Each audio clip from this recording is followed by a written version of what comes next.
Hello everybody. आप सभी का सामर्थ्य आईएएस के मंच पर स्वागत है। पिछले वीडियो में जो हमने डिस्कस किया था जुडिशरी से रिलेटेड, आज हम लोग डिस्कस करेंगे पार्लियामेंट से संबंधित। सामान्य रूप से देखा जाए तो हमारे संविधान में शासन से संबंधित जो ऑर्गन, जो अंग के बात किए गए, मुख्यतः देखा जाए तो 3 अंग हैं, जैसे लेजिस्लेचर विधानमंडल, और नेक्स्ट देखा जाए एग्जीक्यूटिव कार्यपालिका, एंड नेक्स्ट जुडिशरी न्यायपालिका। ये 3 प्रमुख अंग हैं। उसमें से एक अंग, एक ऑर्गन है, और ये है लेजिस्लेचर विधानमंडल। इनकी बात हम लोग करने चल रहे हैं। तो आइए देखा जाए। ये होगा legislature of union.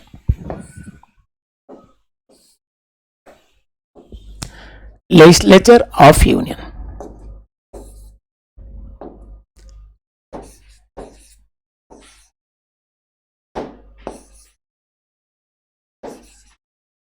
Legislature of union और यूनियन लेजिस्लेचर जो है उसी को कहते हैं पार्लियामेंट।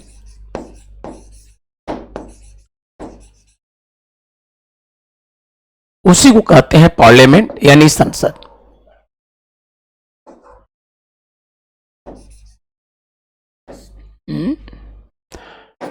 पार्लियामेंट यानी संसद, हिंदी में संघ का विधानमंडल।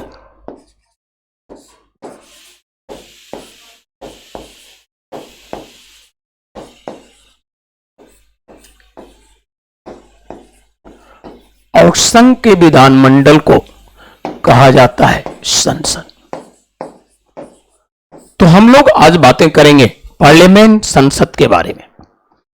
जो हमारे कंट्री में लेजिस्लेचर है, विधानमंडल है यूनियन में, उसी को कहते हैं पार्लियामेंट, संसद।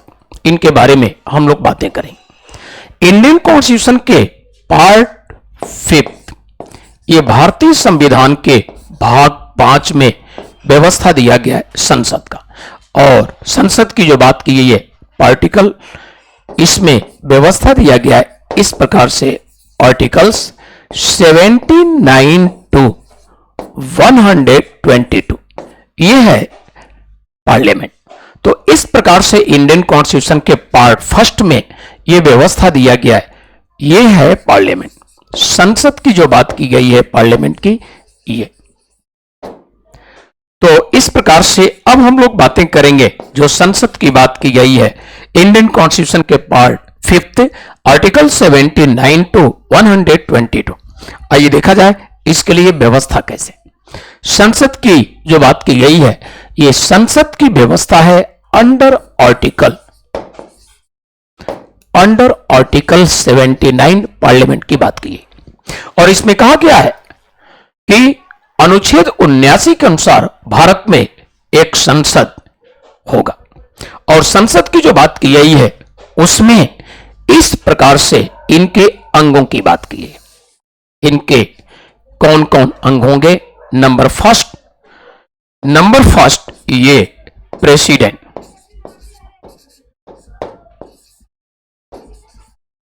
राष्ट्रपति,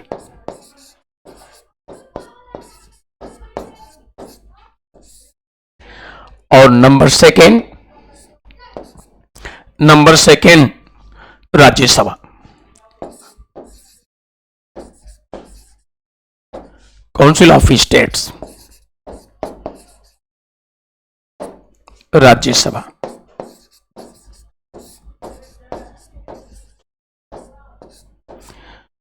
और नंबर सेकेंड आपने देखा council of state, Rajya Sabha. Number 3 आप कहेंगे यह होगा हाउस ऑफ पीपल,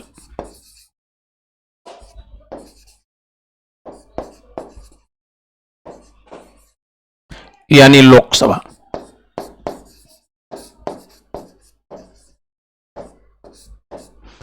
इस प्रकार से ये व्यवस्था है पार्लियामेंट के लिए अंडर आर्टिकल 79। जो पार्लियामेंट संसद की बात की गई है उनके 3 पार्ट्स, राष्ट्रपति, राज्यसभा और लोकसभा। यानी इस प्रकार से कहें, पूछा गया कि संसद के कितने भाग हैं, तो आपका जवाब होगा 3 पार्ट्स। ठीक, लेकिन संसद के कितने सदन हैं, हाउस कितने हैं, तो आपका जवाब होगा 2 सदन है, राज्यसभा और लोकसभा। तो आइए, राष्ट्रपति जो एक एग्जीक्यूटिव हेड होता है, कार्यपालिका का अध्यक्ष होता है, और इस प्रकार से राष्ट्रपति से संबंधित एक वीडियो में हम चर्चा कर भी चुके हैं। तो हम लोग आज पार्लियामेंट की बातें कर रहे हैं, तो पार्लियामेंट के जो 2 हाउसेज हैं, 2 सदन, स्पेशली इनके बारे में बातें करेंगे। आइए देखते हैं, पार्लियामेंट का जो हाउस है और ये हाउस है राज्यसभा, इनके बारे में बातें करेंगे। तो ये देखा जाए, राज्यसभा,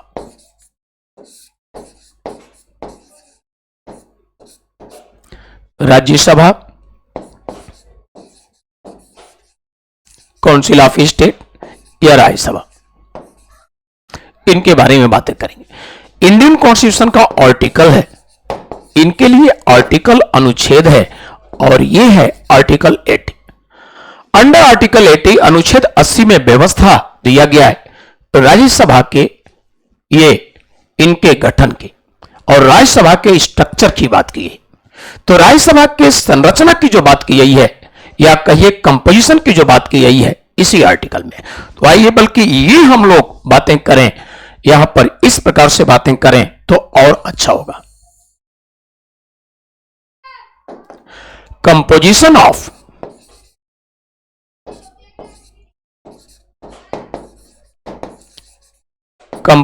ऑफ राज्यसभा या काउंसिल ऑफ स्टेट।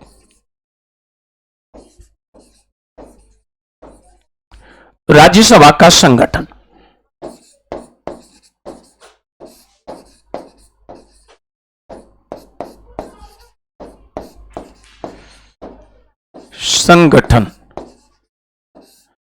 ठीक है। और अंडर दिस जो राज्यसभा के संगठन की बात की है अंडर आर्टिकल 80, इसमें सबसे पहले हम लोग बातें करेंगे इनके सदस्यों की संख्या मैक्सिमम। लेकिन उससे पहले भी हम लोग बातें करेंगे कि भारत में राज्यसभा का गठन पहली बार कब हुआ। तो राज्यसभा के गठन स्थापना की बात देखा जाए तो इसका गठन हुआ, ये इस्टेब्लिश हुआ कब, ये डेट 3 अप्रैल 3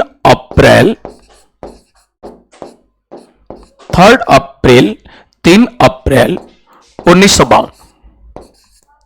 तो राज्यसभा का गठन हुआ 3 अप्रैल 1952 को। और इस प्रकार से हम लोग बातें करें, राज्यसभा का प्रथम बैठक हुआ, और ये प्रथम बैठक राज्यसभा का प्रथम बैठक हुआ था, और ये बैठक हुआ था राज्यसभा का 13 मई 1952 को। राज्यसभा का गठन हुआ 3 अप्रैल 1952, 3 अप्रैल 1952 को, और बैठक किसका हुआ, प्रथम बैठक 13 मई 1952 को इसका प्रथम बैठक हुआ। इस प्रकार से अब जो हम लोग बातें करेंगे इनसे संबंधित, ये बातें इस प्रकार से हम लोग करेंगे, बातें जो करेंगे इस प्रकार से हम लोग। नेक्स्ट, और नेक्स्ट देखा जाए तो इस प्रकार से ये गठन हुआ। गठन के बाद हम लोग देखें इनके बारे में, तो राज्यसभा के बारे में कहा जाएगा कि राज्यसभा एक परमानेंट हाउस है, स्थायी सदन है। और इस प्रकार से इसकी स्थायित्व तो कैसे मेंटेन रही, ये सभी बातें करेंगे। लेकिन सबसे पहले हम लोग बातें करेंगे कि राज्यसभा के अधिकतम सदस्यों की संख्या कितना, प्रेजेंट में कितना, और मेंबर इसके कैसे इलेक्ट होकर आते हैं, एटसेट्रा। फिर इसकी परमानेंसी पर हम लोग बातें करें। तो आइए देखते हैं राज्यसभा के जो सदस्यों की संख्या की बात है, अधिकतम सदस्यों की संख्या, अधिकतम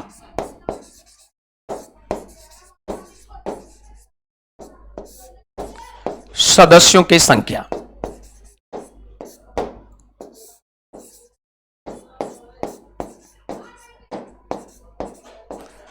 और अधिकतम सदस्यों की संख्या ये 250, 250। तो राज्यसभा के अधिकतम सदस्यों की संख्या 250, और इस प्रकार से 250 का जो कंपोजिशन है, स्ट्रक्चर है, इनकी बातें करेंगे। 250 का कंपोजिशन इस प्रकार से, 250 में 238 238 सदस्य इलेक्टेड निर्वाचित, इतने सदस्य निर्वाचित और 12 सदस्य मनोनीत, 12 मनोनीत नॉमिनेटेड। और ये 12 जो नॉमिनेटेड मनोनीत होंगे वो किसके द्वारा? ये राष्ट्रपति के द्वारा।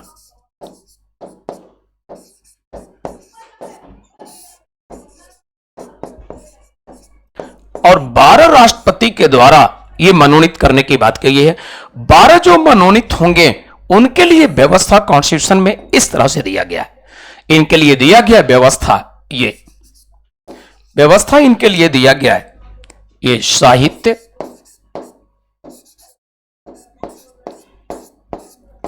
साहित्य, लिटरेचर, कला, आर्ट, विज्ञान, साइंस एंड सोशल सर्विस, समाज सेवा।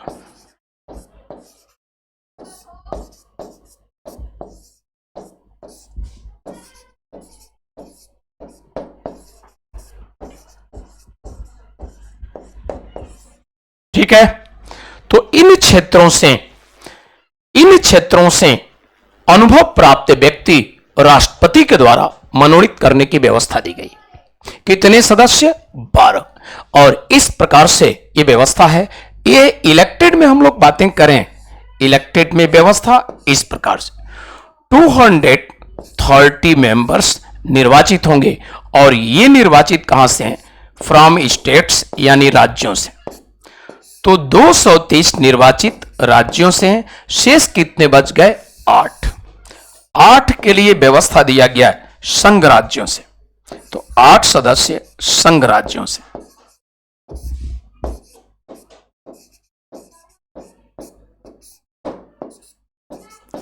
संघ राज क्षेत्रों से, यानी यूनियन टेरिटरीज जो हैं वहां से होंगे।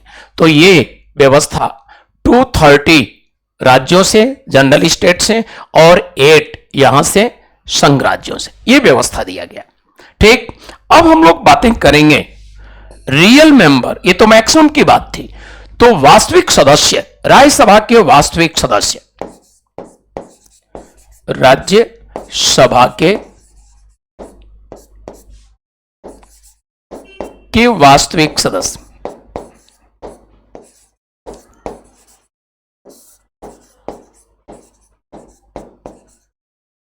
Real members of Rajya Sabha. और रियल मेंबर की बात देखा जाए तो यह व्यवस्था दिया गया है कितने? 245, 245 सदस्य राज्यसभा के वास्तविक सदस्य, या इस तरह से कहा जाए कि राज्यसभा के वास्तविक सदस्यों की संख्या, तो ज्यादा अच्छा होगा, वास्तविक सदस्यों की संख्या। और राज्यसभा के वास्तविक सदस्यों की संख्या 245, 245। और 245 की जो व्यवस्था वो इस प्रकार से, 245 में 233, 233 निर्वाचित,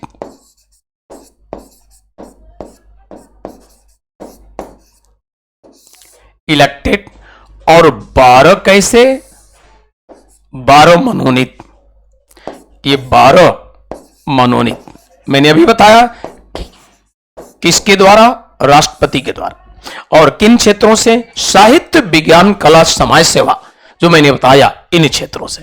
इस प्रकार से 233 जो आपने देखा, ये जो निर्वाचित हैं, इसको हम लोग डिवाइड करते हैं इस तरह से। और 233 में से 225 इलेक्ट होकर आएंगे, कहां से? फ्रॉम स्टेट्स, राज्यों से, यहां से। और अब कितने बच गए? 8 के लिए जो व्यवस्था दिया गया है 8 मेंबर के लिए, 8 सदस्य, ये 8 संघ राज्य क्षेत्रों से 8 की व्यवस्था दी गई है। संघ राज्य क्षेत्र और संघ राज्य क्षेत्र जो 8 की बात की गई है वो इस प्रकार से डिवाइड है। संघ राज्य क्षेत्र के लिए बातें इस प्रकार से की गई है, यानी दिल्ली से राष्ट्रीय राजधानी क्षेत्र दिल्ली से कितने सदस्य, यहां से 3 और पुडुचेरी, ये पुडुचेरी से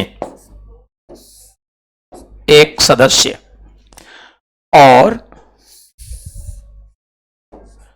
इस प्रकार से देखा जाए तो अब हम लोग बातें करें नेक्स्ट जम्मू एंड कश्मीर।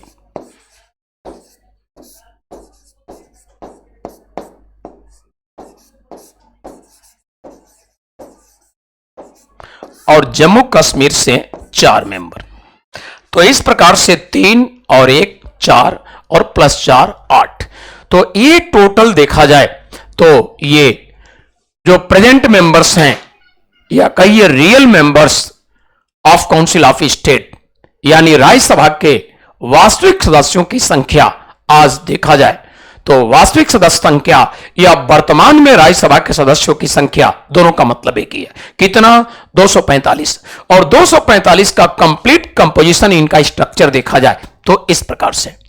अब देखिए राज्यसभा में जो 12 सदस्य मनोनीत होते हैं, अभी मैंने जो योग्यता बताया लिटरेचर यानी साहित्य और आर्ट, कला, साइंस, विज्ञान, सोशल सर्विस, समाज सेवा। आप जरा याद कीजिए, सचिन तेंदुलकर जी नॉमिनेटेड हुए थे किसके शासनकाल में? मनमोहन जी हमारे देश के प्रधानमंत्री थे, यूपीए की गवर्नमेंट थी। नॉमिनेटेड जो होते हैं मेंबर राज्यसभा के, government on paper written recommend करती है as a member of Rajya Sabha, nominated के लिए जो व्यवस्था है। और प्रेसिडेंट को इंडिया गवर्नमेंट रिकमेंड करती है, प्रेसिडेंट का सिग्नेचर। नॉमिनेटेड बाय प्रेसिडेंट, राष्ट्रपति के द्वारा मनोनीत का मतलब रियली ये पावर राष्ट्रपति को नहीं है, डिस्क्रिशनरी पावर नहीं है। राष्ट्रपति को मनोनीत करने का यह शक्ति स्वविवेकी नहीं है। ऐसा नहीं कि अपने बुद्धि विवेक से स्वयं जिनको चाहें राष्ट्रपति नॉमिनेट कर दें, मनोनीत कर दें। भारत के संविधान में इस तरह की शक्ति राष्ट्रपति को नहीं दिया गया, यह रिकमेंडेड है। और सेंट्रल गवर्नमेंट को यह पावर कॉन्स्टिट्यूशन दिया है। ऑन पेपर सेंट्रल गवर्नमेंट जिस किसी को चाहती है, इनमें से किसी ग्राउंड पर 4 ग्राउंड दिए गए हैं, साहित्य, विज्ञान, कला, समाज सेवा, इनमें से किसी क्षेत्र से चाहती है अनुभवी व्यक्ति को, तो ऑन पेपर रिकमेंड करेगी, अनुशंसा सिफारिश करेगी, राष्ट्रपति का सिग्नेचर हो गया, वह मेंबर नॉमिनेट हो गया। इस प्रकार से यह व्यवस्था है।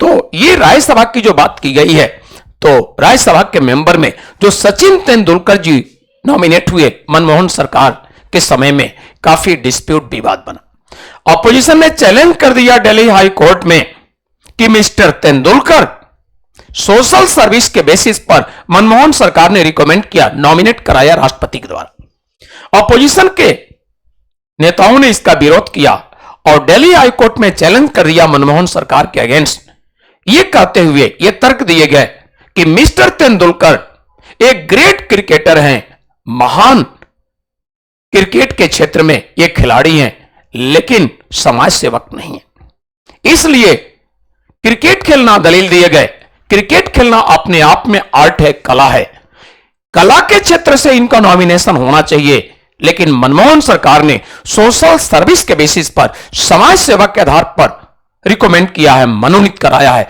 यह गलत है, यह डिमांड किया, यह विरोध किया गया और इस प्रकार से दिल्ली हाई कोर्ट में यह चैलेंज हो गया।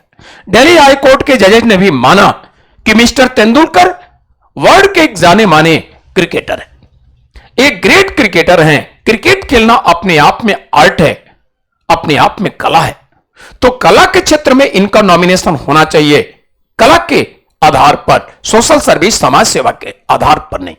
यानी सोशल सर्विस के बेसिस पर नेम रिकमेंड करना, प्रेसिडेंट के द्वारा नॉमिनेट करना, यह रंग है, गलत है, समाज सेवक सोशल सर्विस में नहीं।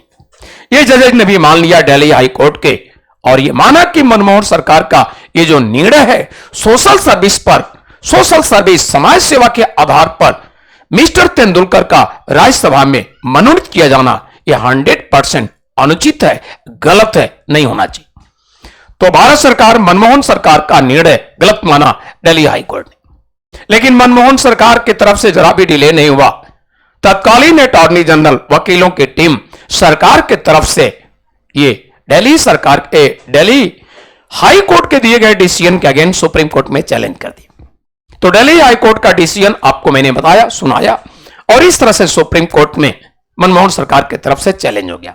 सुप्रीम कोर्ट में जब इस केस में हियरिंग हुआ तो सुप्रीम कोर्ट के जज ने अपना जो डिसीजन दिया वो इस प्रकार से, सुप्रीम कोर्ट के जज के सामने गवर्नमेंट की तरफ से अटॉर्नी जनरल वकीलों की टीम जो पहुंची थी, विपक्ष के अनेक दलीलें सुनने के बाद जो इधर से एविडेंस दिए गए वो ये, विभिन्न चैरिटी के थ्रू मिस्टर तेंदुलकर बरसों से लाखों करोड़ों सोशल सर्विस समाज सेवा करते आए थे, और बाकायदे उनके स्लिप थे, उनके रिसिप्ट थे रिटर्न। जब वो सारे उनके सोशल सर्विस के रिसिप्ट विभिन्न चैरिटी के थ्रू जजेस के सामने उपस्थित किए गए, प्रमाण फाइल में दिए गए, जजेस ने जब स्टडी किया तो सुप्रीम कोर्ट के जजेस समझ गए मिस्टर तेंदुलकर इंडिया के ग्रेट क्रिकेटर ही नहीं, एक महान क्रिकेट खिलाड़ी ही नहीं, बल्कि महान समाज सेवक भी है, एक ग्रेट सोशल सर्विस मैन भी है। सारे एविडेंस से जब पहुंचे और इस आधार पर सुप्रीम कोर्ट ने अपना निर्णय दिया कि मिस्टर तेंदुलकर का नॉमिनेशन राज्यसभा सदस्य के रूप में राष्ट्रपति के द्वारा मनोनीत किया जाना या मनमोहन सरकार का समाज सेवा के आधार पर मनोनीत करने के लिए राष्ट्रपति को सिफारिश किया जाना 100% राइट है, उचित है, कहीं से भी रॉन्ग नहीं है, क्योंकि एक सोशल सर्विस मैन है, एक समाज सेवक है, इसमें कोई संदेह डाउट नहीं, सारे एविडेंसेस मिल गए। ठीक है, तो इस प्रकार से आपसे जो प्रश्न किए गए हैं, प्रश्न ऐसे भी किए गए और प्रश्न में ऑप्शन इस प्रकार से दिए गए, ये ऑप्शन दिए गए, ऑप्शन इस प्रकार से, ये ऑप्शन दिया गया है खेलकूद,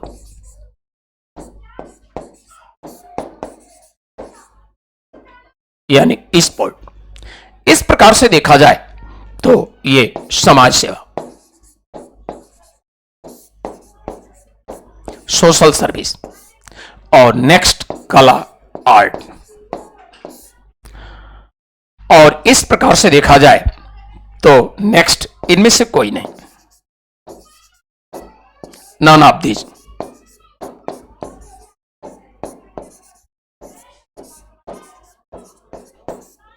इनमें से कोई नहीं, नन ऑफ दिस। देखें तो क्वेश्चन ये आपसे होगा कि मिस्टर तेंदुलकर जो राज्यसभा के मेंबर नॉमिनेट किए गए बाय प्रेसिडेंट, इनमें से किस क्षेत्र से? ध्यान दीजिए, जनरली आपको ध्यान जाएगा क्रिकेटर थे, ऑप्शन आप सेलेक्ट कर लेंगे खेलकूद, बट ये उचित जवाब नहीं है, खेलकूद जवाब उचित नहीं होगा। सही जवाब क्या होगा? अभी मैंने एक्सप्लेनेशन दिया, सुप्रीम कोर्ट का निर्णय, और सुप्रीम कोर्ट जो ऑर्डर डिसीजन देता है, सुप्रीम है, आपके कॉन्स्टिट्यूशन ने उससे बड़ा कोई कोर्ट नहीं, तो सुप्रीम कोर्ट का यह निर्णय है, इसलिए आपके क्वेश्चन का जवाब होगा क्या?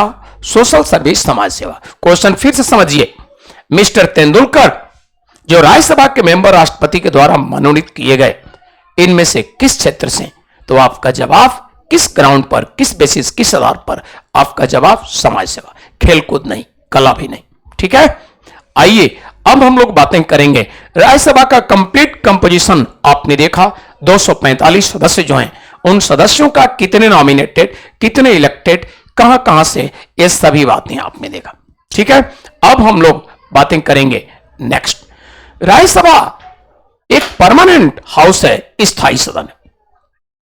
लोकसभा परमानेंट हाउस नहीं, लेकिन राज्यसभा परमानेंट हाउस है। यानी राज्यसभा का जो गठन हुआ था, मैंने अभी बताया 3 अप्रैल 1952, उसके बाद आज तक राज्यसभा कभी डिसॉल्व नहीं हुआ। राज्यसभा के मेंबर इलेक्टेड होते हैं और कुछ मेंबर 12 नॉमिनेटेड होते हैं। तो सबसे पहले हम लोग बातें करें कि राज्यसभा जो होता है, उसके जो सदस्य हैं इलेक्टेड कैसे होते हैं। उसके बाद इसके स्थायित्व पर और डिटेल हम लोग बातें करेंगे। तो देखिए, राज्यसभा के मेंबर जो होते हैं ये इस प्रकार से इलेक्टेड होते हैं। हम ऑफ पब्लिक जो होते हैं, हम ऑफ पब्लिक यानी जनता, और पब्लिक से यहां पर मतलब क्या है?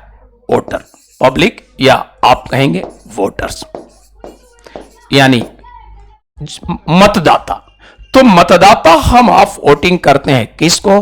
अपने राज्य में एमएलए को, मेंबर ऑफ लेजिस्लेटिव असेंबली, विधानसभा के सदस्य। और हम ऑफ वोटर जो होते हैं ये एमएलए को डायरेक्ट वोटिंग किए, और एमएलए वोटिंग करता है members of Rajya Sabha, of Rajya Sabha.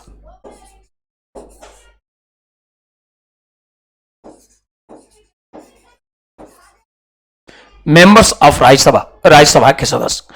तो यहां पर देखिएगा, हम आप जो वोटर्स होते हैं, वोटर का मतलब 18 ईयर्स या इनसे ज्यादा, ठीक। तो इस अवस्था के लोग, हम लोग अपने अपने राज्यों में डायरेक्ट वोटिंग करते हैं, मेंबर ऑफ लेजिस्लेटिव असेंबली, विधानसभा के सदस्य। और निर्वाचित जो विधानसभा के सदस्य हैं, जो जीत कर जाते हैं, वो मतदान करते हैं राज्यसभा के सदस्य के लिए। अब आप स्वयं समझ सकते हैं, राज्यसभा के सदस्यों का निर्वाचन अगर पूछा गया होता है कैसा? अब ऑप्शन देगा by direct election, by indirect election, anyone, none of this, ऐसे ऑप्शन देगा। यानी ऑप्शन देगा प्रत्यक्ष निर्वाचन द्वारा, बी ऑप्शन अप्रत्यक्ष निर्वाचन द्वारा, इनमें से कोई, डी दिया नन ऑफ दिस। आपका जवाब होगा अप्रत्यक्ष निर्वाचन द्वारा, बाय इनडायरेक्ट इलेक्शन। क्यों इनडायरेक्ट? समझिएगा, दरअसल राज्यसभा के जो मेंबर हैं, इनके इलेक्शन में आप पब्लिक वोटर पार्टिसिपेट करते हैं, बट किसके द्वारा? आप पार्टिसिपेट करते हैं, ये वोटर पार्टिसिपेट करते हैं किसके द्वारा? एमएलए के द्वारा, इनके द्वारा। ये इनको आपने जिताया, इलेक्ट करके भेजे, और इनके द्वारा पार्टिसिपेशन इसमें होगा। यानी पब्लिक का, वोटर का पार्टिसिपेशन इस इलेक्शन में डायरेक्ट नहीं है, किसके थ्रू है? एमएलए के थ्रू। तो इस प्रकार से इस इलेक्शन को कहेंगे इनडायरेक्ट इलेक्शन, अप्रत्यक्ष निर्वाचन, ठीक है। तो ये राज्यसभा के मेंबर का इलेक्शन है। 12 जो नॉमिनेटेड होते हैं उनको आप समझ ही गए हो, लेकिन राज्यसभा के लिए जो वोटिंग मतदान की व्यवस्था है, अब इनकी बातें करते हैं। देखिए, राज्यसभा में आपके यहां परंपरागत व्यवस्था चला आ रहा था। व्यवस्था क्या? कि राज्यसभा के लिए जो चुनाव लड़ेगा, जिस राज्य से चुनाव लड़ेगा प्रत्याशी, उस राज्य का निवासी होना चाहिए। तो राज्यसभा सदस्य के लिए व्यवस्था था कि जिस राज्य से कोई प्रत्याशी राज्यसभा के लिए, राज्यसभा मेंबर के लिए चुनाव लड़ेगा, जिस राज्य से चुनाव लड़ेगा उसी राज्य का निवासी होना चाहिए। बट 2003 में एक बड़ा चेंजिंग किया गया, और ये इन 2003 बड़ा परिवर्तन किया गया राज्यसभा के सदस्यों से संबंधित, इलेक्शन से संबंधित। क्या परिवर्तन? नंबर फर्स्ट 2003 से जो परिवर्तन किया गया, नंबर फर्स्ट चेंजिंग इस प्रकार से। फर्स्ट चेंजिंग ये किया गया कि राज्यसभा के सदस्य का इलेक्शन लड़ना है, चुनाव लड़ना है, तो उसके लिए जहां से चुनाव लड़ना चाहते हैं, जिस राज्य से, उस राज्य का निवासी होना जरूरी नहीं, ठीक है। परंपरा खत्म 2003 से। आपको एग्जांपल दे दूं, डॉक्टर मनमोहन सिंह जी राज्यसभा के सदस्य की चुनाव लड़े। आप सभी जानते होंगे मनमोहन सिंह पंजाब के निवासी, पंजाब के रहने वाले, लेकिन असम से चुनाव लड़े और राज्यसभा के सदस्य के लिए निर्वाचित हुए, जीते। तो 2003 से यह परंपरा जो चला आ रहा था, तो पहला चेंजिंग 2003 में नंबर फर्स्ट, जिस राज्य से आप राज्यसभा सदस्य के लिए चुनाव लड़ रहे हैं, उस राज्य का निवासी होना, रेजिडेंट्स होना जरूरी नहीं। ऑल ओवर इंडिया, पूरे भारत के किसी राज्य, किसी संघ राज्य, कहीं के निवासी हो, आप कहीं भी पूरे भारत में चुनाव लड़ सकते हैं। पहला चेंजिंग। दूसरा चेंजिंग 2003 में क्या किया गया, इनको समझिएगा। दूसरा चेंजिंग एक किया गया नेक्स्ट, वो ये कि इनडायरेक्ट जो व्यवस्था था, अप्रत्यक्ष रूप से, इसके लिए जो व्यवस्था था गुप्त मतदान। तो सीक्रेट वोटिंग की व्यवस्था चल रही थी, गुप्त मतदान, सीक्रेट वोटिंग, गुप्त मतदान राज्यसभा सदस्य के लिए। दूसरा चेंजिंग यही चेंज किया गया खुला वोटिंग कर दिया गया, ओपन वोटिंग, ए सेकेंड चेंजिंग। तो आपसे पूछा जाएगा कि 2003 के पहले राज्यसभा के इलेक्शन से संबंधित ऐसी कौन सी बातें थी जो 2003 में इलेक्शन से संबंधित चेंजिंग किए गए। तो चेंजिंग नंबर फर्स्ट जो मैंने अभी बताया कि राज्यसभा सदस्य के निर्वाचन के लिए प्रत्याशी को जहां से इलेक्शन लड़ना चाहता है उस राज्य का निवासी होना जरूरी नहीं। ठीक है, नेक्स्ट देखा जाए तो अगला चेंजिंग ये किया गया कि सीक्रेट वोटिंग जो चल रही थी, गुप्त मतदान, उसको खत्म कर दिया गया, ओपन वोटिंग, खुला मतदान कर दिया गया। 2003 में राज्यसभा के इलेक्शन से संबंधित एक मेजर चेंज। एक बात मैं बता दूं, जनरली लोग क्रिटिसाइज करते हैं कि भारत का संविधान उधार का बोरा है, भारत का संविधान नकल कॉपी किया गया है। बट मुझे लगता है ऐसे ही लोग क्रिटिसाइज करते हैं जो हमारे देश का संविधान का अच्छे से स्टडी नहीं किए हैं, हमारे संविधान की अच्छाइयों को नहीं समझे हैं, हमारे संविधान में जो मेरिट्स है उसको नहीं जानते हैं। और जानना तभी संभव है जो अच्छे से स्टडी करें, जो अच्छे से इंडियन कॉन्स्टिट्यूशन का स्टडी करेगा इस तरह की क्रिटिसाइज आलोचना नहीं कर सकता। मैं आपको शॉर्ट में कंपेयर करके सुना रहा हूं। राज्यसभा की बात किया जाए, हम अगर कंपेयर करें ब्रिटेन से, तो ब्रिटेन में नाम है इसका house of Lord. House of Lord के ही सिमिलर हमारे यहां है राज्यसभा। राज्यसभा अपर हाउस, हमारे संविधान में जो राज्यसभा है यह उच्च सदन। सबसे पहले बात तो मैं ये बता दूं, उसके बाद ब्रिटेन से कंपेयर कर रहा हूं, यूएसए से करूंगा। इसका नाम उच्च सदन क्यों है? तो राज्यसभा सदस्यों का जो नाम है इस सदन का नाम है, और नाम सदन का नाम उच्च सदन होने का मतलब यह होगा ये उच्च सदन, उच्च सदन अपर हाउस, ये नाम है अपर हाउस।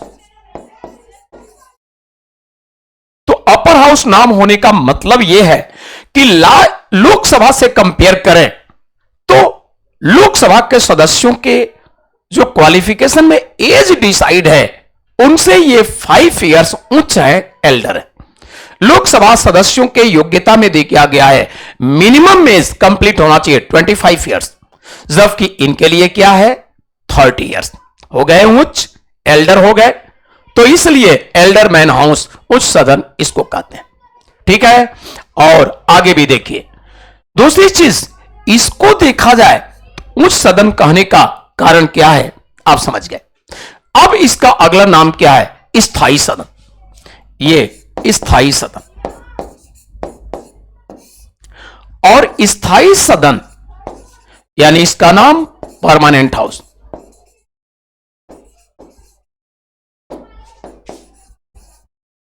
स्थायी सदन परमानेंट हाउस होने का क्या कारण है? क्योंकि इनके सभी मेंबर लोकसभा के जैसे एक बार में रिटायर्ड नहीं होते, यानी एक बार में कभी भी वन टाइम राज्यसभा वैकेंट नहीं होता, रिक्त नहीं होता, और नहीं एक बार में फिल्डअप होता है, भरे जाते हैं, बिल्कुल नहीं। 1/3 each after 2 year, 1/3 each after 2 year चलता रहता है, कभी भी ये वैकेंट नहीं, न एक बार में फिल्डअप। इस कारण से इसको कहते हैं परमानेंट हाउस, स्थायी सदन। और इस प्रकार से लोकसभा की बात किया जाए तो निम्न सदन। और क्यों निम्न सदन? क्योंकि निम्न है 5 वर्ष और वो परमानेंट नहीं है। लोकसभा को पहला सदन कहते हैं, और इसको क्यों? इसको कहते हैं दूसरा सदन। तो इसको कहते हैं दूसरा सदन। और दूसरा सदन क्यों? देखिए यहां योग्यता के बेसिस पर देखा जाए तो योग्यता के बेसिस पर इसको कहा गया है उच्च सदन, अपर हाउस। योग्यता क्यों? जो आपने देखा एस, और इतना ही नहीं और भी बातें देखा जाए तो उच्चता के और भी पहचान है। वो क्या है? 12 सदस्य जो नॉमिनेटेड होते हैं, 12 सदस्य वो विशेष क्षेत्रों के हैं, साहित्य, कला, विज्ञान, समाज सेवा। लेकिन इस तरह से विभिन्न क्षेत्रों के ये 4 फील्ड है, अनुभवी व्यक्ति लोकसभा में नॉमिनेटेड नहीं होते हैं। तो इन मेरिट्स योग्यता के बेसिस पर देखा जाए सदस्य लोकसभा में नहीं होते, राज्यसभा में। तो उच्च कहलाने का एक और बात है। और प्रथम सदन लोकसभा को कहा गया है वो कारण क्या है? गवर्नमेंट उसी के प्रति रिस्पॉन्सिबल है। तो भारत की सरकार, केंद्र सरकार अंडर आर्टिकल 75 व्यवस्था है रिस्पॉन्सिबल टू लोकसभा। इसलिए लोकसभा को कहते हैं उत्तरदायी सदन, राज्यसभा को उत्तरदायी सदन नहीं कहते हैं। और इसी इंपॉर्टेंस महत्ता के दृष्टि से लोकसभा को कहते हैं प्रथम सदन, फर्स्ट हाउस, और इस महत्ता में कमी है राज्यसभा में। यह उत्तरदायी सदन नहीं है। किसी भी आर्टिकल में केंद्र की सरकार, यूनियन काउंसिल ऑफ मिनिस्ट्री, संघ की मंत्री परिषद को राज्यसभा के प्रति उत्तरदायी नहीं। अनुच्छेद 75 में दिया गया है union council of ministry collectively responsible to Lok Sabha. संघीय मंत्री परिषद सामूहिक रूप से लोकसभा के प्रति उत्तरदायी होती है। क्लियर, कॉन्स्टिट्यूशन में यह बात मेंशन है। जबकि राज्यसभा के प्रति सरकार रिस्पॉन्सिबल, उत्तरदायी नहीं है। इसलिए इन्हीं कारणों से इसको महत्व प्रथम नहीं, दूसरा सदन, और लोकसभा को कहा जाता है क्या? प्रथम सदन। तो इनको इसी कारण से बोलते हैं ये सेकेंड हाउस यानी दूसरा सदन, और लोकसभा को प्रथम सदन। अब आइए हम स्थायित्व पर थोड़ी सी और बातें कर दें। तो इस प्रकार से राज्यसभा परमानेंट हाउस, स्थायी सदन कैसे? इनके मेंबर ईच आफ्टर 2 ईयर, हर 2 वर्ष के बाद 1/3, हर 2 वर्ष पर 1/3 रिटायर्ड, और फिर उतने ही इलेक्टेड। फिर 2 वर्ष के बाद 1/3 रिटायर्ड, और जितने रिटायर्ड हुए उतने इलेक्टेड। जैसे 1952 में राज्यसभा इस्टेब्लिश हुआ, और 1952 में राज्यसभा जो इस्टेब्लिश हुआ इस प्रकार से। तो कभी भी देखिए, आप एग्जाम्पल के रूप में देखा जाए तो इस प्रकार से, जैसे कह लीजिए 2008 में मेंबर कितने रिटायर्ड? 1/3। इतने मेंबर रिटायर्ड, सपोज कर लीजिए इतने मेंबर रिटायर्ड हुए, तो 2008 में ही इतने कैसे हुए? इलेक्टेड होकर आ गए, ये निर्वाचित होकर आ गए, वैकेंट नहीं रहेगा।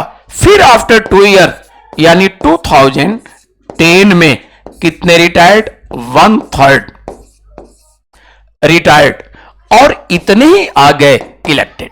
ये कंटिन्यू प्रोसेस है, चलता रहेगा। फिर और 2012 में कितने रिटायर्ड? फिर उतने ही 1/3 रिटायर्ड, और उतने ही इलेक्टेड। ये कंटिन्यू प्रोसेस चलता रहेगा। तो इस प्रकार से देखा जाए तो आफ्टर 2000, ये फिर आफ्टर 2 ईयर 1/3 इतने रिटायर्ड और इतने ही इलेक्टेड। आफ्टर 2 ईयर देखा जाए तो ये चलता रहता है 1/3, ये इतने रिटायर्ड और इतने ही इलेक्टेड, कंटिन्यू प्रोसेस। अब देखिए 2008 में जो इलेक्ट होकर आया, ठीक, और रिटायर्ड कब होगा? जरा ध्यान दीजिएगा। 2008 में जो इलेक्ट होकर आया था, रिटायर्ड कब होगा? आपका जवाब होगा 2014। यानी एक मेंबर का टर्म पूछा गया कि राज्यसभा के एक मेंबर का टर्म कितना? ए राज्यसभा के, राज्यसभा के एक सदस्य का कार्यकाल। तो आपका जवाब होगा, और क्या जवाब होगा? यह जवाब होगा 6 वर्ष, 6 इयर्स। ठीक है। अब अगर यह पूछा गया राज्यसभा का कार्यकाल, राज्यसभा का कार्यकाल, तो आपका जवाब क्या होगा? यह जवाब होगा स्थायी सदन, परमानेंट हाउस। ठीक है। हाउस को पूछा गया टर्म, तो आपका जवाब परमानेंट, और हाउस के मेंबर का पूछा गया तो आपका जवाब 6 वर्ष। इस प्रकार से तो मेंबर इच आफ्टर 2 ईयर, हर 2 वर्ष के बाद 2-2 वर्ष पर 1/3 रिटायर्ड, उतने ही निर्वाचित आते जाते हैं। लेकिन यह पूछा गया कि जो मेंबर रिटायर्ड हुआ, कोई मेंबर क्या दोबारा हो सकता है? तो कोई भी मेंबर कितने बार चाहे नॉमिनेट होगा और कितने ही बार चाहे निर्वाचित होगा, इस पर रोक टोक नहीं। नॉमिनेटेड मेंबर हर 3 वर्ष पर ये नॉमिनेट होते हैं, हर 3 वर्ष पर नॉमिनेट, इलेक्टेड हर 2 वर्ष पर 1/3 रिटायर्ड और उतने ही निर्वाचित, 1/3 रिटायर्ड, उतने ही निर्वाचित, एक कंटिन्यू प्रोसेस। दूसरी चीज, हमारे यहां जो व्यवस्था दिया गया है राज्यसभा के लिए, वो इस प्रकार से व्यवस्था दिया गया। राज्यसभा के निर्वाचन जो होते हैं मेंबर्स का, सिंगल ट्रांसफरेबल वोटिंग, एकल संक्रमणीय मत पद्धति, जो हमने अभी बातें किया। अप्रत्यक्ष रूप जो मैंने दिखाया कि यानी निर्वाचित जो विधानसभा के सदस्य, राज्यों के विधानसभा के सदस्य जो निर्वाचित हैं, वही वोटर्स होते हैं राज्यसभा के सदस्य के लिए, वही वोटिंग करते हैं। तो विधानसभा के सदस्यों को हम लोग, एमएलए को हम लोग वोटिंग करके निर्वाचित करते हैं, और हमारे आपके द्वारा चुने गए जो विधानसभा के सदस्य हैं, वो राज्यसभा के मेंबर के लिए वोटिंग करते हैं।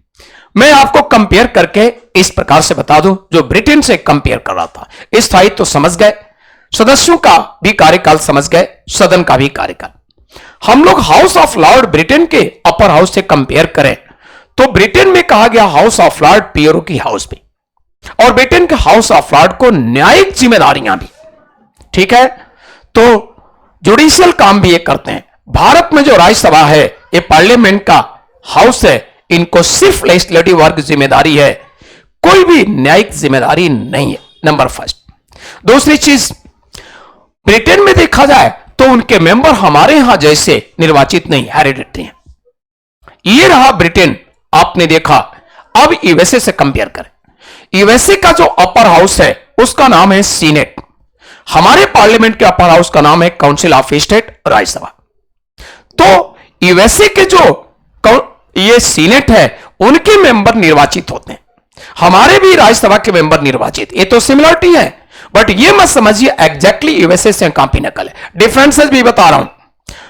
वहां पर व्यवस्था क्या है, यूएसए में समानता के आधार पर सीनेट में मेंबर जाते हैं, यानी सीनेट में राज्यों के जो रिप्रेजेंटेटिव प्रतिनिधि हैं वो इक्वल हैं, इक्वलिटी बेसिस पर, समानता के आधार पर। हमारे यहां ऐसा नहीं, हमारे यहां इसका ग्राउंड है पॉपुलेशन, जनसंख्या के आधार पर, यानी राज्यसभा में प्रतिनिधि किसी राज्य से ज्यादा, किसी राज्य से कम, यूएसए जैसे नहीं। क्यों? जिस राज्य का, भारत के जिस राज्य का पॉपुलेशन ज्यादा होगा उसी हिसाब से ज्यादा मेंबर, भारत के जिस राज्य के पॉपुलेशन कम होगा उसी हिसाब से कम मेंबर। हमारे यहां व्यवस्था है जनसंख्या के आधार पर, यह व्यवस्था दिया गया, लेकिन यूएसए में नहीं। यूएसए में क्या व्यवस्था है? यूएसए की व्यवस्था इस प्रकार से, यह है यूएसए सीनेट। मान लीजिए यूएसए का एक स्टेट है टेक्सास, सपोज कर लीजिए, तो टेक्सास एक स्टेट है, सपोज कर लीजिए यहां की पॉपुलेशन है 40 लाख 40 लाख। यहां से सीनेट में कितने मेंबर? 2 मेंबर। कोई ऐसा स्टेट है, सपोज कर लीजिए फिलाडेल्फिया, फिलाडेल्फिया, और फिलाडेल्फिया स्टेट है, सपोज कर लीजिए इसकी पॉपुलेशन है 90 लाख, बट यहां से भी सीनेट में कितने मेंबर? 2 मेंबर।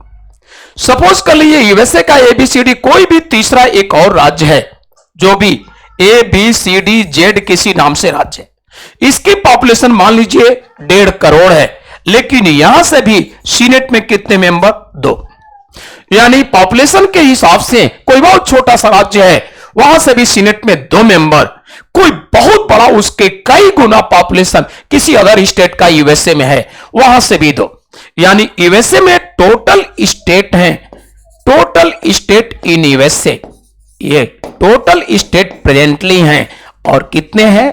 50 स्टेट। और इस प्रकार से सभी से 2-2 मेंबर सीनेट में, यानी टोटल कितने सीनेट में मेंबर? 100 मेंबर्स। अब जरा विचार कीजिए, क्या भारत के राज्यसभा में भी यूएसए जैसे ही व्यवस्था है? आपका जवाब होगा बिल्कुल नहीं। तो हमारी भारतीय संविधान की जो व्यवस्था है, ये अपर हाउस को मैंने कंपेयर करके बताया, न ब्रिटेन के हाउस ऑफ लॉर्ड वहां की अपर हाउस है, न उससे एग्जैक्टली कॉपी नगर है, न उससे मैच करता है, और न ही कंप्लीटली मैच करता है यूएसए के अपर हाउस सीनेट में। हमारी व्यवस्था अपने आप में यूनिक है, अपने आप में अनोखा है, यह कॉपी नकल नहीं हुआ। यह निश्चित रूप से कहा जाएगा कि इंडियन कॉन्स्टिट्यूशनल असेंबली के मेंबर जो हमारे ही आपके घरों से थे, इन्होंने बहुत अच्छे से स्टडी किया। वर्ल्ड के लगभग 60 कंट्री के कॉन्स्टिट्यूशन, दुनिया के लगभग 60 देशों के संविधान का अच्छे से स्टडी किया। स्टडी करना, अध्ययन करना, जानकारी लेना, नॉलेज प्राप्त करना एक अलग बात है और कॉपी नकल करना एक अलग बात है। तो ये कोई क्रिटिसाइज करता है कि फुल्ली कॉपी नकल किया गया, इस पर सहमति नहीं होनी चाहिए। स्टडी किए, जहां की व्यवस्था जो उचित देखा वहीं तक भारत की सामाजिक आर्थिक राजनीतिक हमारी जो सोशल पॉलिटिकल इकोनॉमिकल क्लाइमेट जो थी, इसको बहुत अच्छे से स्टडी किए, बहुत अच्छे से समझे और उसके लिए सूटेबल जो था, और फिर भी सूटेबल होने में कोई कमी थी तो उस किसी देश की व्यवस्था को मॉडिफाई करके लिए, या मॉडिफाई ही नहीं अपने आप में यूनिक व्यवस्था लिए, कॉपी नकल एग्जैक्टली नहीं, यही कहना उचित है। ठीक है, तो ये आपने देखा पार्लियामेंट का अपर हाउस या पार्लियामेंट का परमानेंट हाउस, राज्यसभा परमानेंट क्यों इसका नाम है, सेकेंड हाउस दूसरा सदन क्यों कहते हैं, अपर हाउस क्यों कहते हैं, इन सारी बातों पर हम लोगों ने चर्चा किया। इलेक्शन में जो चेंजिंग 2003 में हुआ कैसे कैसे यह भी आपने देखा, और इस प्रकार से अब मैं एक बात और आप लोगों को बताना चाहूंगा, आप लोगों को एक और मैसेज देना चाहूंगा। यह परमानेंट हाउस है, स्थायी सदन 1952 3 अप्रैल 1952 स्टार्टिंग में बताया स्टैब्लिश हुआ। तो आप ही बताइए 52 6 इयर्स इनके टर्म है, तो 52 प्लस 6 यानी 1958 में सारे मेंबर का टर्म एक साथ कंप्लीट होगा, निश्चित रूप से सारे रिटायर्ड हो जाएंगे। ठीक है, सभी एक साथ। फिर परमानेंट कैसे रहा, कैसे अस्थायी रहा, जरा ये विचार कीजिए। ये क्वेश्चन अगर कमीशन आपसे करता है कि राज्यसभा का स्थायित्व परमानेंसी कैसे मेंटेन रही, राज्यसभा का स्थायित्व कैसे कायम रहा, इसको एक्सप्लेन कीजिए। तो कैसे करेंगे ये ध्यान दीजिएगा। आपके देश में जन प्रतिनिधित्व कानून आया था, ये कानून आया था जन प्रतिनिधित्व,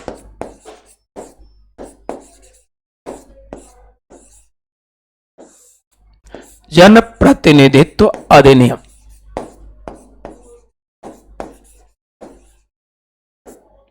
और जन प्रतिनिधित्व अधिनियम 1951।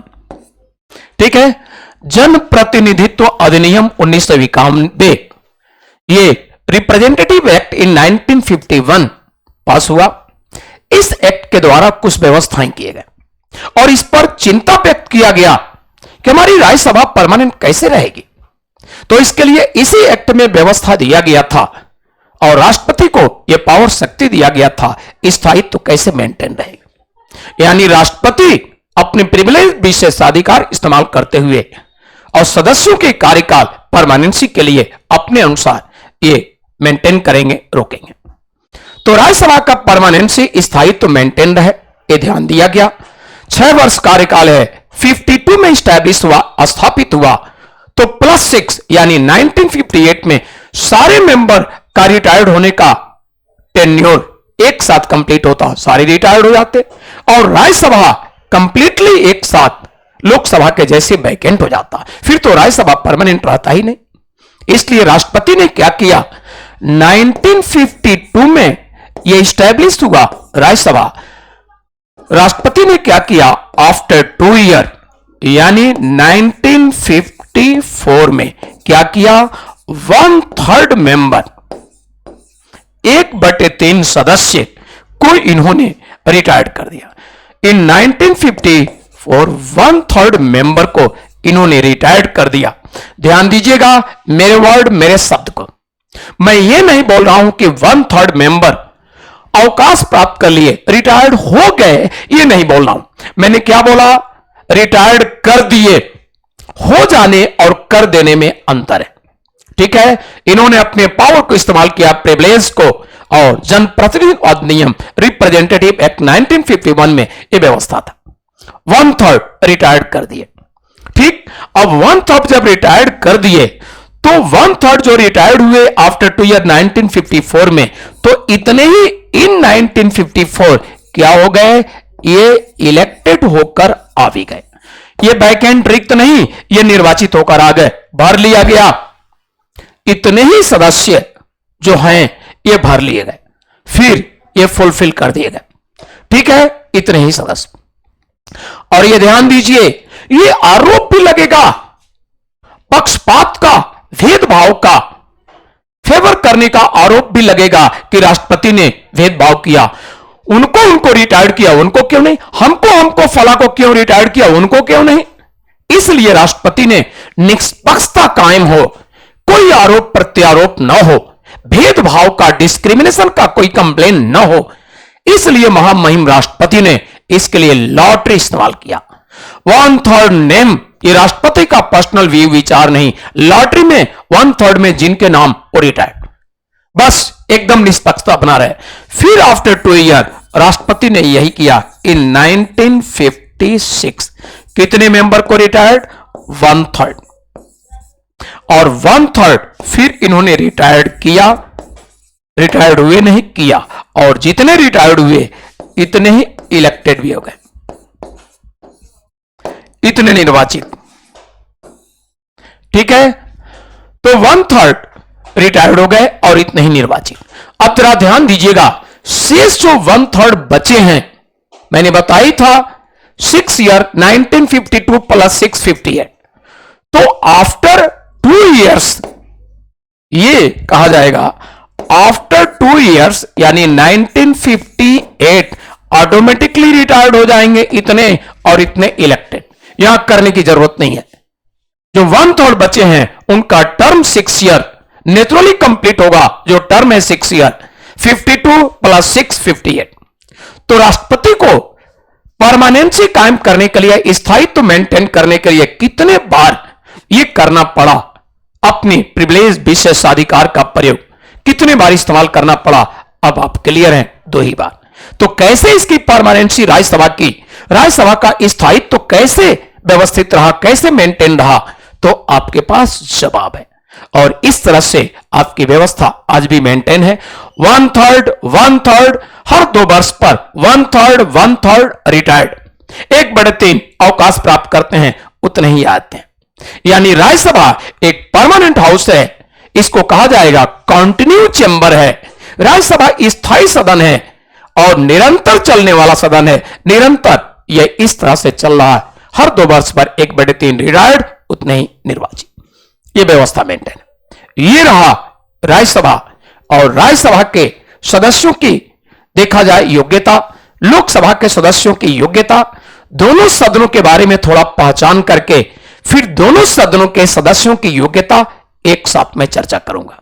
तो आइए थोड़ा सा लोकसभा का भी पहचान परिचय में करा दूं, उसके बाद इनके सदस्यों की योग्यता पर बात करेंगे। अब हम लोग बातें करेंगे लोकसभा।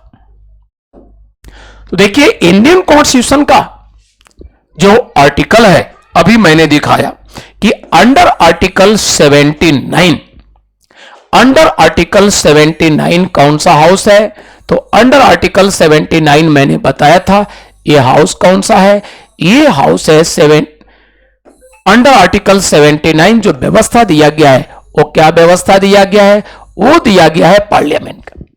ठीक, और अंडर आर्टिकल 80 दिया गया है, ये राज्यसभा। अब हम लोग बातें करेंगे अंडर आर्टिकल 81। तो अंडर आर्टिकल 81 देखा जाए क्या व्यवस्था है। अंडर आर्टिकल 81 जो व्यवस्था दिया गया है वो इस प्रकार से, आर्टिकल 81 में, ये आर्टिकल 81 में जो व्यवस्था दिया गया है, ये दिया गया है लोकसभा, हाउस ऑफ पीपल। और ये बल्कि कहा जाए लोकसभा का संगठन तो ज्यादा अच्छा होगा। लोकसभा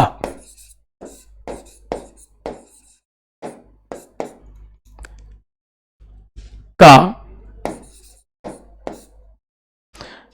लेकिन इससे भी पहले हम लोग सिर्फ ये बातें करें, ये हाउस ऑफ पीपल, लोकसभा,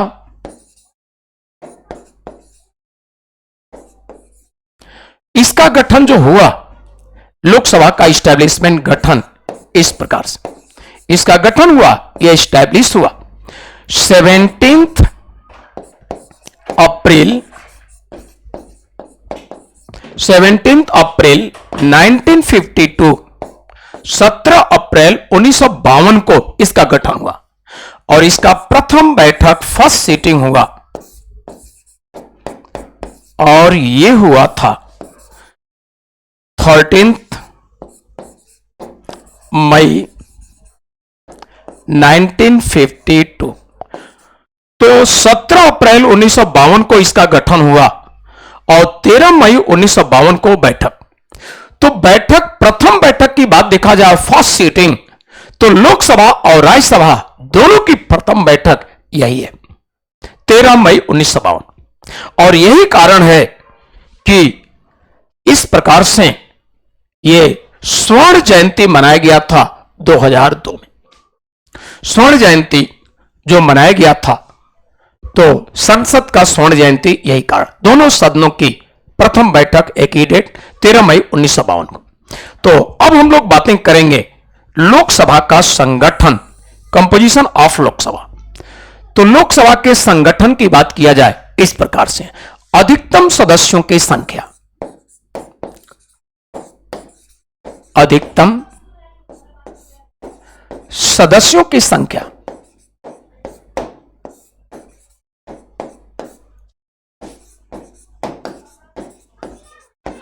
और अधिकतम सदस्यों की संख्या देखा जाए तो यह संख्या इस प्रकार से 500। लेकिन एक बात मैं बता दूं, लोकसभा के लिए अभी थोड़ी सी बातें और जो चेंजिंग हुए इनको बता दूं। इंडियन कॉन्स्टिट्यूशन के आर्टिकल 81 में जो व्यवस्था दिया गया था, आर्टिकल 81 में, स्टार्टिंग में 81 में लोकसभा के सदस्यों की संख्या थी 500। तो मूल रूप में ओरिजिनली आर्टिकल 81 में मूल रूप में लोकसभा के सदस्यों की संख्या कितनी थी? 500। इतने सदस्य, 500 सदस्य। लेकिन एक अमेंडमेंट इंडिया गवर्नमेंट ने किया। कौन सा अमेंडमेंट? इंडिया गवर्नमेंट ने अमेंडमेंट किया 7th अमेंडमेंट एक्ट। और 7th amendment act India government ने की थी 1956। By this amendment India government ने क्या किया?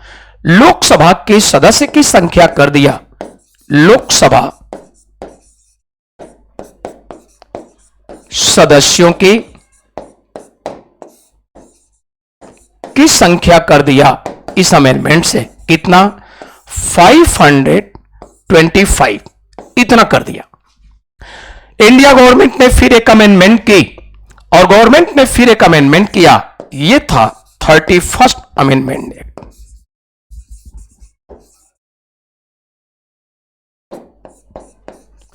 और 31st amendment act India government ने किया इन 1974। और 1974 अमेंडमेंट करके बाय दिस अमेंडमेंट सदस्यों की संख्या 525 से बढ़ाकर कर दिया 545, 545। तो लोकसभा सदस्य की संख्या बढ़ाकर इतना कर दिया। लोकसभा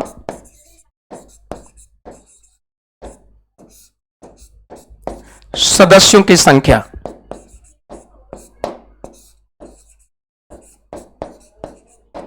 और लोकसभा सदस्यों की संख्या बढ़ाकर कितना कर दिया? 545।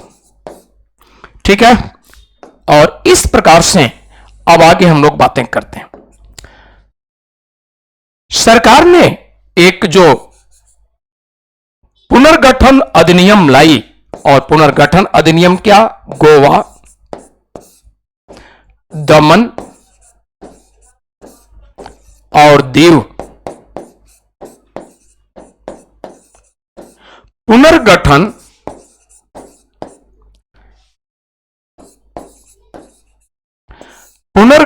अधिनियम। और ये अधिनियम सरकार लाई 1987 में। बाय दिस गवर्नमेंट ने क्या किया? लोकसभा के सदस्यों की संख्या, बाय दिस लोकसभा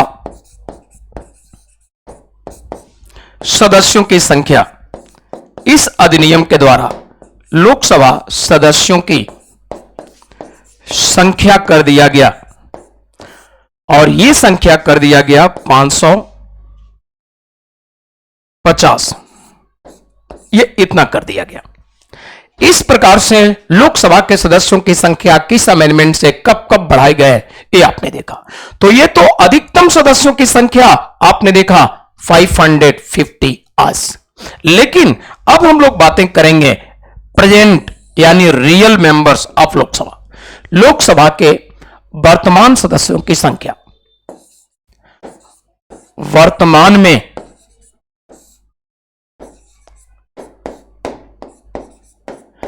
लोकसभा सदस्यों की संख्या,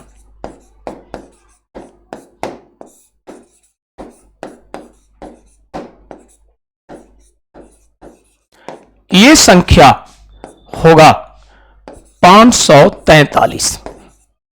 यह संख्या हुआ करता था 545, लेकिन 543 क्यों है इसको भी समझिए। लेकिन पहले इसके स्ट्रक्चर पर हम बातें कर लें। ठीक, सबसे पहले तो मैक्सिमम का मैं बता दूं स्ट्रक्चर, उसके बाद से इसकी। तो पहले इसको भी देख लीजिए। मैक्सिमम का एक बार मैं दिखा दूं। मैक्सिमम मैंने बताया है 550, और 550 का स्ट्रक्चर इस प्रकार से। ये 500 सबसे पहले तो ये देखें, ये सभी निर्वाचित।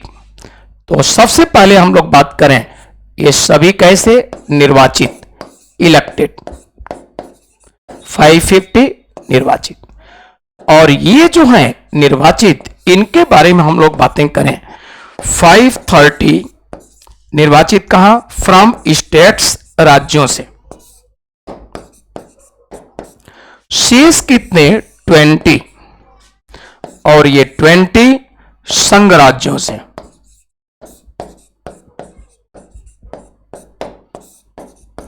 From union territories. दो एंग्लो इंडियन होते थे, बट 104 अमेंडमेंट के द्वारा यह कहानी खत्म कर दिया गया। अब आइए हम लोग देखते हैं नेक्स्ट। तो यह व्यवस्था किया गया। अब हम लोग बातें करेंगे 543 इनकी बातें। तो 543 और 543 का इस प्रकार से। 543 में देखा जाए तो ये सभी कैसे निर्वाचित, सभी निर्वाचित, और ये सभी निर्वाचित में व्यवस्था इस प्रकार से। सभी निर्वाचित में देखा जाए तो 524 524 कैसे, ये राज्यों से, फ्रॉम जनरल स्टेट। और शेष कितने 19, ये 19 संघ राज्यों से।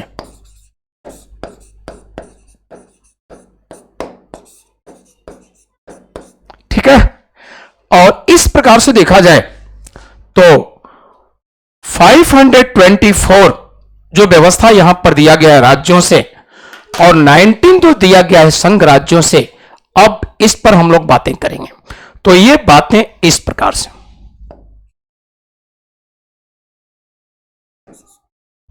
यहां देखा जाए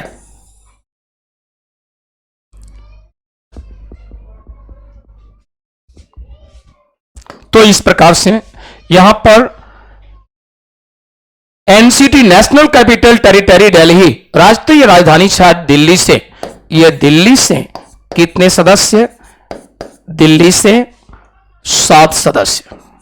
ठीक है। और अब देखा जाए ये अन्य संघ राज क्षेत्र,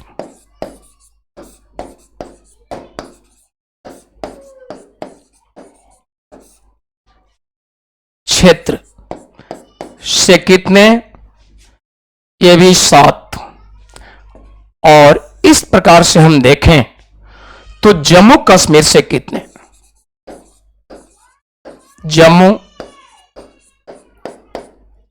और कश्मीर जम्मू और कश्मीर से 5, तो ये आपने देखा, और यहां से 5, तो 7, 7, 14 एंड 5 ये 14 और 5, 19 ये हो गए। तो ये स्ट्रक्चर प्रेजेंट का है, आपने देखा। अब लोकसभा के सदस्यों की बात हम लोग करें कि लोकसभा के सदस्यों का इलेक्शन कैसे होता है, तो बिल्कुल यहां क्लियर कर लें। जैसे हम आप वोटर्स होते हैं, हम आप मतदाता,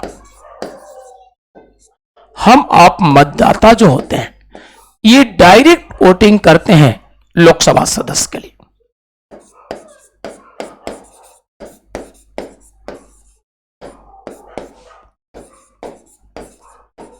यानी लोकसभा के सदस्य के निर्वाचन की बात किया जाए तो यहां पर क्या है, कोई मीडिएटर नहीं है, इनडायरेक्ट नहीं है, ये डायरेक्ट इलेक्शन है। अब देखिए, जो इस प्रकार से सीटों की बात है निर्वाचन क्षेत्रों का, कितनी किस तरह से व्यवस्था है इसकी बात करें तो 2001 के जनसंख्या के आधार पर इलेक्शन की बात की गई है। 87 अमेंडमेंट हुआ और इसके द्वारा व्यवस्था, ठीक है। 87वां संशोधन के द्वारा यह व्यवस्था किया गया कि 2001 की जनसंख्या के आधार पर, और व्यवस्था किस तरह से है तो किसी भी निर्वाचन क्षेत्र, किसी राज्य के निर्वाचन क्षेत्र, ठीक, और उस राज्य के संपूर्ण सीट, एक राज्य में एक निर्वाचन क्षेत्र और उस राज्य की लोकसभा में जो प्रतिनिधित्व है, इसमें समानुपातिक व्यवस्था दिया गया सभी राज्यों में।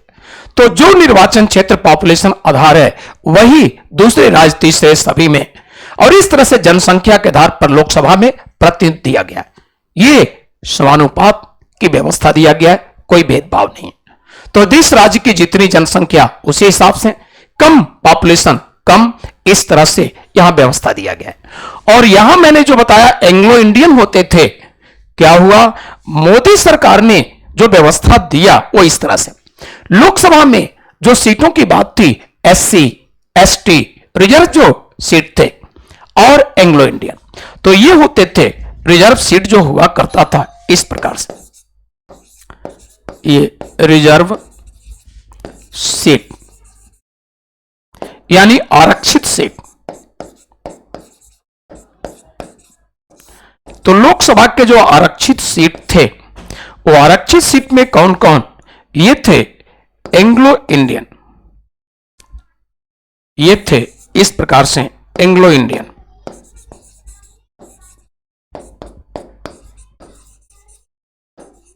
नेक्स्ट देखा जाए तो एससी और नेक्स्ट एसटी। इस प्रकार से आरक्षण की जो व्यवस्था दी गई, रिजर्वेशन की व्यवस्था दी गई, वो दिया गया कि हर 10 वर्ष पर ये आगे बढ़ाए जाएंगे। तो ये व्यवस्था दिया गया, हर 10 वर्ष पर बढ़ाया गया।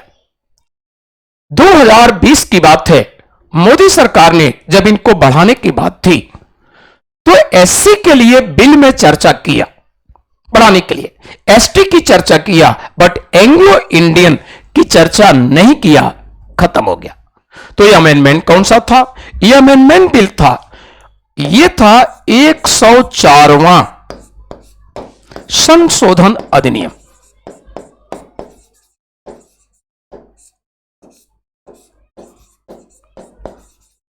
तो 104वां संशोधन अधिनियम, और इस अधिनियम के द्वारा यह व्यवस्था दिया गया, इस अधिनियम के द्वारा SC, ST, SC and ST, इनके रिजर्वेशन को कंटिन्यू किया गया। ये रिजर्वेशन कंटिन्यू किया गया, ठीक है। एंग्लो इंडियन को क्या कर दिया गया, इनको खत्म कर दिया गया। तो बाय दिस अमेंडमेंट, इसी अमेंडमेंट के द्वारा, इसी अमेंडमेंट से ये एंग्लो इंडियन की कहानी खत्म हो गई। तो आज जो ट्रू एंग्लो इंडियन, दो आंग्ल भारतीय की बात बताया, आपसे पूछा जाएगा कि किस संशोधन से यह समाप्त किया गया। एक बात और मैं बता दूं, कॉन्स्टिट्यूशन में एक अमेंडमेंट हुआ काफी पहले, और यह अमेंडमेंट हुआ था 61st amendment act. 61st amendment act आया था और ये आया 1988 में। बाय दिस अमेंडमेंट इसके पहले हम इंडियन सिटीजन के एडल्ट होने का एज था 21 years. By this amendment adult होने का एज घटा दिया गया और ये कर दिया गया 18 इयर्स। तो आज वोटर्स का जो एज है वो है 18 वर्ष। किस अमेंडमेंट से कम किया गया? जवाब 61st अमेंडमेंट 1988। आज ये अवस्था या इससे ज्यादा हो गया, वोटर्स का एज कंप्लीट हो गया, वोटिंग का राइट मिल जाएगा। तो अंडर आर्टिकल 326 ये आर्टिकल है, ये आर्टिकल 326 में जो वयस्क मताधिकार की बात की गई है, ये वयस्क मताधिकार, इस आर्टिकल में एडल्ट फ्रेंचाइज की बात की गई। एडल्ट फ्रेंचाइज, तो ये एडल्ट फ्रेंचाइज एज को घटा दिया गया किस अमेंडमेंट के द्वारा? ये अमेंडमेंट था, ये था 61st अमेंडमेंट। और इस प्रकार से 18 साल या इनसे ज्यादा अवस्था के भारतीय नागरिक जो है उन्हें वोटिंग का राइट है।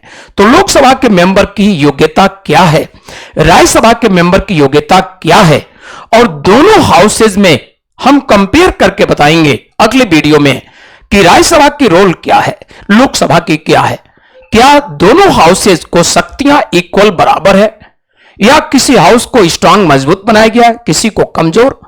तो किस हाउस को किस मामले में ज्यादा शक्ति, किस मामले में कम, कंपेयर करके क्लियरली, और दोनों हाउसेज के मेंबर की योग्यता, क्वालिफिकेशन एंड डिसक्वालिफिकेशन, अयोग्यता का ग्राउंड क्या है, ये सभी बातें हम लोग करेंगे। आज के क्लास में नहीं, अगले क्लास में हम लोग बातें करेंगे। आज का क्लास यहीं तक। तो अगले क्लास में हम लोग मिलते हैं। मुझे उम्मीद है कि सभी बातें आपको आसानी से समझ में आई होगी, सभी क्वेश्चन आसानी से कर सकते हैं। आज के क्लास में यहीं तक। प्यारे बच्चों, good bye and take care. Thank you. Next class में मिलते हैं।